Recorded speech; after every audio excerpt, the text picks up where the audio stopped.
Sekarang kita bahas wajib tersenyum itu kapan? Nah, langsung aja. Kan kita mengatakan senyum itu sunnah. Tabassumuka fi wajhika shadaqah, kabeh apal anak TK-TK itu diajarin. Senyummu di kepada temanmu adalah sedekah, bagus. Jadi ini dasar orang-orang yang pelit itu senyum, sedekah. Enggak apa-apa timbangannya wis sedekah enggak senyum. Ya, sedekah itu memang senyum yang sedekah yang paling baik, bukan yang paling baik ya, sedekah yang sangat baik dan bagus, tidak bisa orang menolaknya. Kalau uang mungkin dia nggak butuh, tapi nggak ada orang nggak butuh senyum. Ingat omongan ibu ya. Semua orang butuh senyum, meskipun dia bahagia, apalagi sumpah tambah senang disenyumi. Nah, tapi semua orang banyak mengatakan sunnah baik ya, oke, benar itu semuanya. Tapi Imam Ghazali dan kitab Ihya Ulumuddin mengatakan senyum itu wajib di 3 perkara. Yang pertama, kalau pertama kali menyambut tamu. Ada tamu, buka pintu senyum, oh masya Allah, ngono. Ojo, assalamualaikum, nggih. Oh. Sing ditamu, sing namu wedi. Meskipun dia nggak ngerti ilmu nih. Kalau mertamu, lihat tuan rumahnya. Kalau dia nggak senyum, ojo suwe-suwe, wis iku temenan. Buka lawang nggak senyum, wis suwe-suwe, dia sumpek ya. Kalau nggak sumpek, banyak kerjaan atau dia bangun tidur atau capek atau kelelahan atau banyak urusan, wis iku temenan. Jadi wajib senyum itu ketika menyambut tamu pertama kali ketemu. Itu wajib senyum. Yang kedua adalah ketika menyuguhkan atau mempersilahkan makanan. Monggo diunjuk, senyum. Diunjuk. Ambil. Takut tamunya. Nah, nek ono tuan rumah mempersilahkan makan kok enggak senyum, ojo mangan akeh-akeh. Alamat iki. Terus diantri ambil anaknya bisa. Ya, itu yang kedua. Yang ketiga kapan? Yang ketiga adalah wajib tersenyum ketika mengantarkan pulang. Nek kamu diantarkan pulang nggak senyum, ojo teko maneh, kapok itu. Ya, kamu datangmu itu nggak diharapkan. Imam Ghazali mengatakan. Ini adalah sinyal untuk kita yang bertamu supaya kita pengertian, sesuai. Dan kita juga etika, kita sebagai orang yang menerima tamu. Sak sumpek-sumpeke, sak sibuk-sibuke tamu pertama kali senyum. Ngasih makan senyum. Terakhir senyum. Nah, maka orang itu senang. Paham, Rek? Itu tentang kewajiban tersenyum. Dan tersenyum itu bedanya gimana? Senyum itu kalau asli murni ikhlas, ciri-cirinya 2 cm 2 cm. Itu senyum yang ikhlas karena Allah, yang dari hati nurani. Tapi kalau senyumnya miring separuh, itu gak senyum itu. Itu bukan tertawa tapi menertawakan. Ya, untuk senyum kok separuh, hati-hati. Ya, ini gak senyum asli ini. Nah, ada udang di balik rempeyek ini. Wow, itu ciri-cirinya senyum. Dan survei membuktikan, ini ke dokter yang ngomong, ternyata senyum 21 kali sehari dengan jarak sekitar, dengan durasi sekali senyum sekitar 7 detik, ada malam begitu, itu bisa menurunkan darah tinggi. Survei itu. Memang orang-orang yang punya penyakit menaun, nggak sembuh-sembuh di atas kasur lama itu jarang tersenyum memang. Jadi caranya kalau kamu kepingin nggak darah tinggi selalu naik terus makin parah, setiap hari 21 kali senyum, hitungan. Setiap kali senyum 7 detik. Ya, apa caranya? Serius-serius. Kan guyu. Nah, itu gak darah tinggi. Coba cek orang-orang yang darah tinggi, yang sakitnya gak sembuh-sembuh, rata-rata jarang tersenyum. Dalam sehari paling nek dihitung, paling ping 7, ping 3 wis mari gak senyumane. Nah, maka kamu harus banyak senyumnya. Lihat orang-orang yang awet muda, rata-rata hobinya tersenyum. Hobinya traveling. Ya kan? Kalau traveling jangan lupa hubungi Selangkah Tour.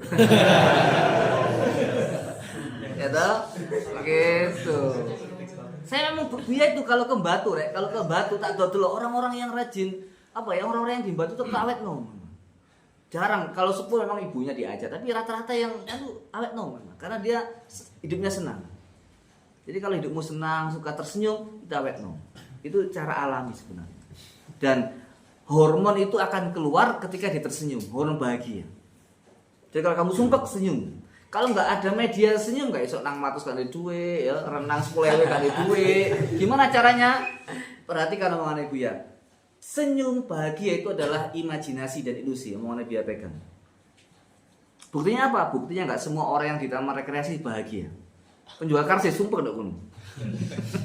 Bawa Dino buka gerbang rekreasi ya rekreasi. Sumpah dia. Tempat yang sama tapi hati orang berbeda di tempat yang itu. Itu menunjukkan bahwasanya kebahagiaan itu minallah. Kedua ilusi dan itu harus dimanipulasi sendiri. Maka kata Allah gimana? Kalau kamu kepingin bahagia, mujur, hidupmu enak, beruntung gimana? Fadhkuru ala Allahi la'allakum tuflihun. Ingatlah nikmat Allah, kamu akan bahagia, beruntung. Jadi yang kamu ingat jangan gak duwe, ingat yang sudah punya. Masya Allah, alhamdulillah rek, sudah balik, akil besar, gak nyambut gawe, kelundung oleh duit transferan setiap bulan dari orang tua. Makan tinggal ngamek gak adik masak lu, enak tinggal nge-game toh. Tinggal login langsung main bisa. Nah, alhamdulillah kurang bahagia apa kita ini? Bisa besar laki-laki, bisa berakal ya, berakal, sehat badannya, otaknya normal, nggak kerja dapat uang dari Allah dari orang tua. Masya Allah bahagia banget. Nah, ingat itunya, ojo ingat yang belum kamu punya. Jadi kalau resep bahagia, ingatlah nikmat Allah dan tidak ada orang kecuali dia mendapat nikmat dari Allah. Andai kan kamu itu nggak dapat nikmat semua karena nggak habis pokoknya wajah pas-pasan duit nggak punya ilmu nggak masuk ya pokoknya kalau kabel lah pokoknya kamu masih punya iman adalah nikmat terbesar karena apa semua penderitaan dunia ada akhir dan batasnya tapi iman menjamin kamu mendapatkan bahagia selama-lamanya nggak ada nilainya iman dengan dunia ingat alhamdulillah dapat iman saya mondok saya santri saya ngaji Quran nikmat tak terhingga. Kamu sekarang mikir nggak punya ini nggak punya itu, apa kamu bisa menjamin hidupmu nanti sampai mana nanti? Terbanyak orang tidur nggak tangi, subuh nggak tangi, tidur nggak tangi, mati. Hati-hati. Nek subuh nggak tangi, tidur nggak tangi, bisa mati deh. Nggak balik. Jadi ingatlah kamu punya iman. Itu adalah anugerah terbesar karena menjamin ada harapan kamu dapat kenikmatan selama-lamanya. Tapi kalau dunia ada batasnya, ada masanya. Maka tersenyumlah setiap hari. Makanya ingat ini. Nabi itu kalau dapat musibah gimana? Alhamdulillah ala kulli hal. Kalau dapat kenikmatan, alhamdulillah alladzi bi ni'matihi tatimmus sholihat. Aja diwali oleh duit. Alhamdulillah kulli hal. Keliru. Itu dapat musibah. Alhamdulillah kulli hal dapat musibah. Kalau berkenikmatan, alhamdulillahilladzi bi ni'matihi tatimmus sholihat. Jadi semuanya alhamdulillah. Karena boleh jadi yang kita katakan musibah itu anugerah.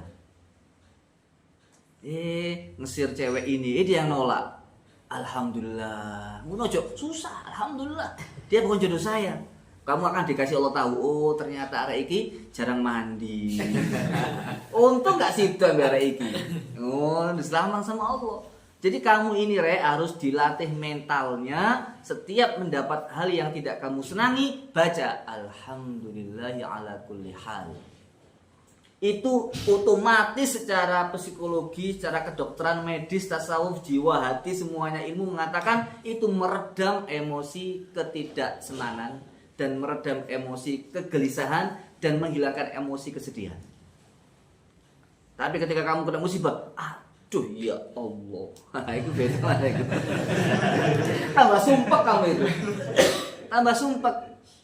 Makanya orang Jawa dulu kalau hilang sepatunya, hilang barangnya, alhamdulillah, sodako gak ngeterno. Dilawan, dilatih, alhamdulillah kuliah. Ya, jadi kesimpulannya. Kamu wajib tersenyum di 3 tempat ini dan kalian harus diusahakan sehari tersenyum 21 kali. Lumayan akeh. Ya, dan setiap tersenyum 7 detik. Maka hormon bahagia akan keluar. Dan orang itu sampai kepada Allah kalau dia selalu mengingat nikmat-nikmatnya. Fadhkuru ala Allah la'allakum tuflihun. Rahasia sukses, rahasia bahagia, ingat karunia Allah. Ojo sebaliknya. Ingat nikmat yang sudah ada jangan mikirkan dan mengeluhkan hal yang belum ada. Wallahu a'lam.